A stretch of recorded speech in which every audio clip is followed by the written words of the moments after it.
just got delivered my new diesel heater. It's from Max Speedy. I ordered it on Amazon. I'm going to unpack it, have a look what I've got, make sure I've got the bits, and then start installing it.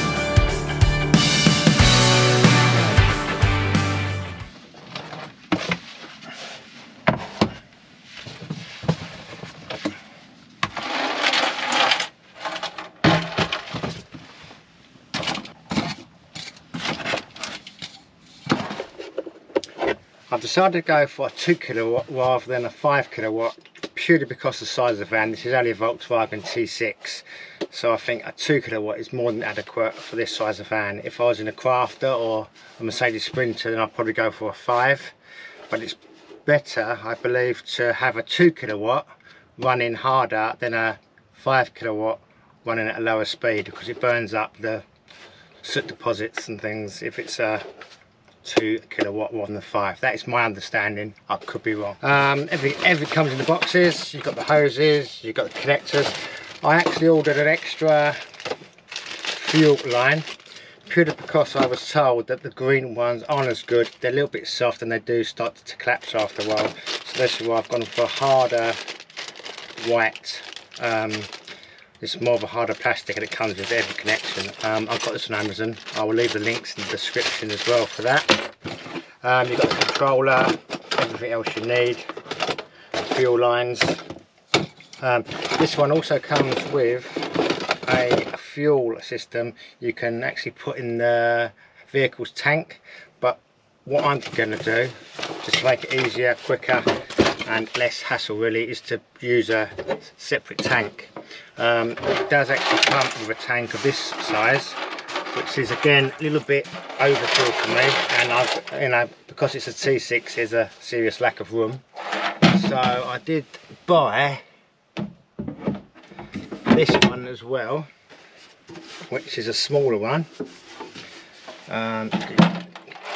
You can see that there, smaller one, it's better. But then I was looking on other items and I found this even smaller one, because it's something I won't use all the time, and it comes with a nice bracket and it will go in a position where it's right out the way. So I'm going to have a go at that one, and if it is too small then I can exchange it for this bigger one.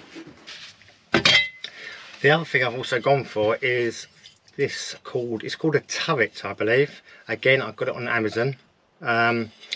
It just makes it easier to install the whole thing, because instead of drilling 3 holes, one for the exhaust, one for the air and one for the fuel line, all you need to drill is one big hole, which I think is 157 millimeters, I believe, and that would just drill through the floor, that go in, and then this just bolts in. It just makes it easier than drilling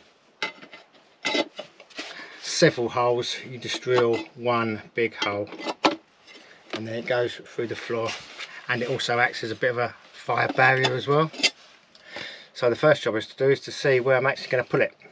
So this is where I'm going to have my fuel tank. It comes with a mounting bracket, so I can install it. I'm going to put a bit of board on here and then mount it on here, and that'd be easier just to unhook, fill up and then put back.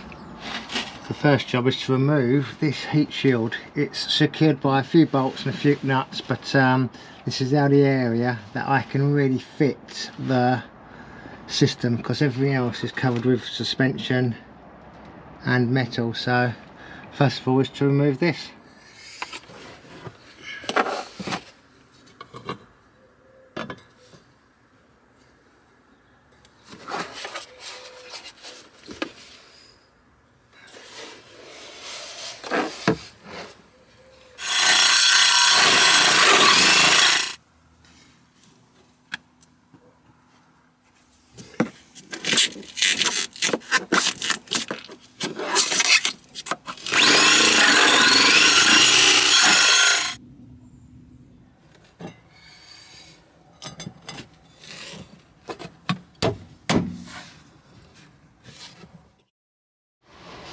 It's best to give all the edges a good coat of paint, just to seal all the metal and the wood, and stop it from rusting.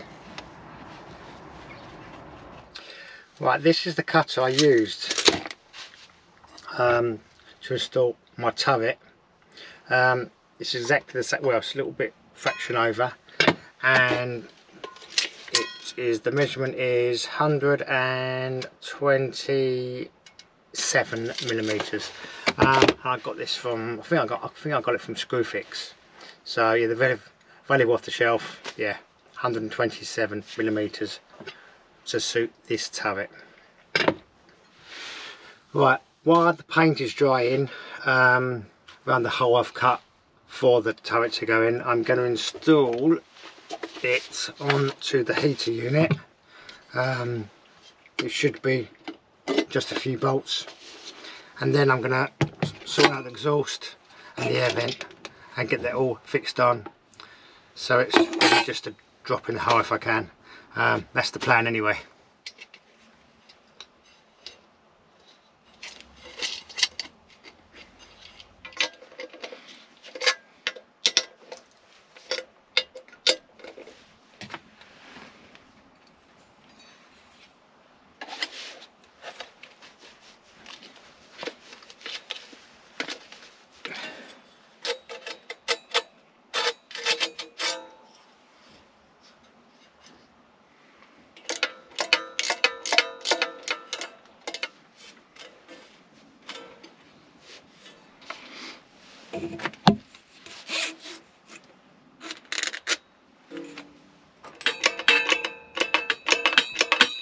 But that should be nice and secure now, and I think I'll get the fuel line on as well. Okay, as I said earlier, I bought a separate fuel kit. This is just a hardened fuel line, and it comes with all different connectors. So I'm going to get this on and then thread everything through the hole in the floor. This little piece of rubber goes on first. It should be in the kit. There's little securing clips as well. Don't know if the camera can pick that up. So these little flexi rubbers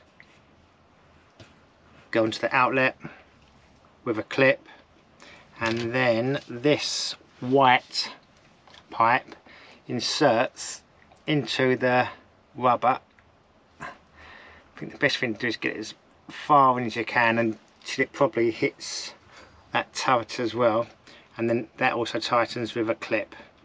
To make it easier, you can put these bits of rubber in some hot water or something. It makes it more pliable,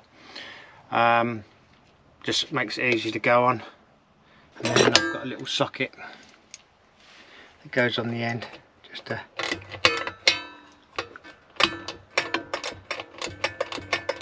tightens it up. Alright, so first of all, what you want to do is to put the clip on first. Get that the right way, insert that down, and then get your fuel line and insert it as far way down as you can get it, and then give that a good old tighten up. What you could actually do is to mark it. You could hold it up to where the end of the metal fuel pipe is, mark it, and then put it down, and then when you can hit the mark, that's when you've got it all the way down. And then finish off just nipping it up, so then you know you've got a nice secure connection there.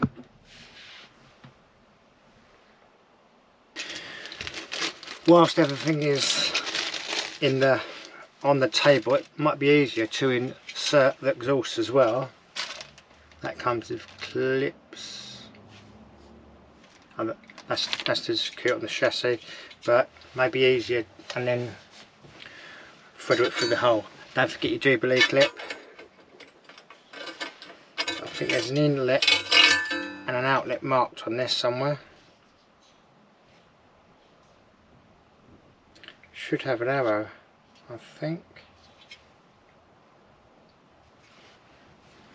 Maybe not. I can't see now.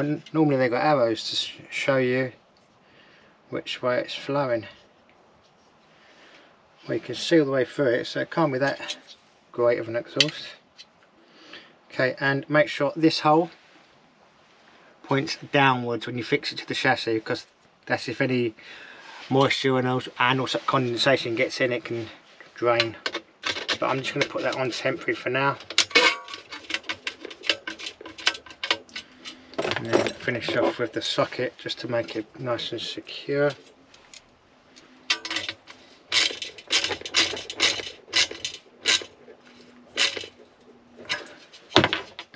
And hopefully this will, everything will feed through the hole onto the floor of the camper van, and then I can fix it down with these 4 holes there, make it secure.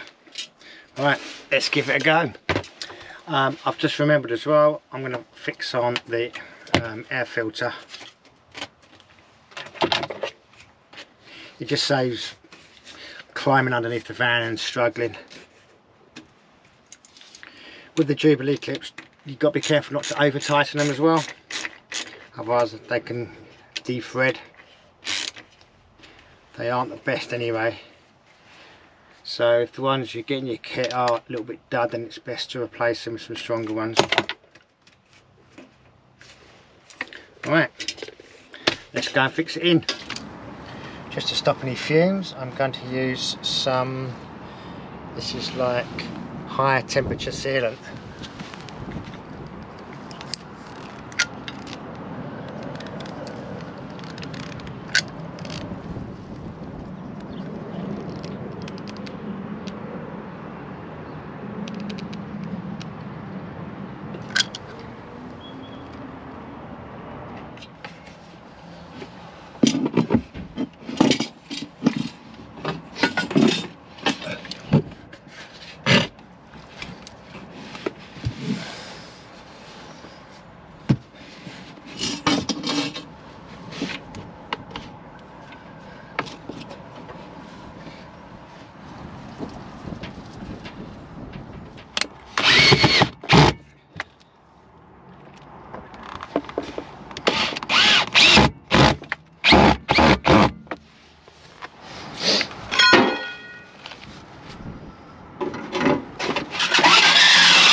Right, I'm going to leave this video here because otherwise it's going to go on for hours.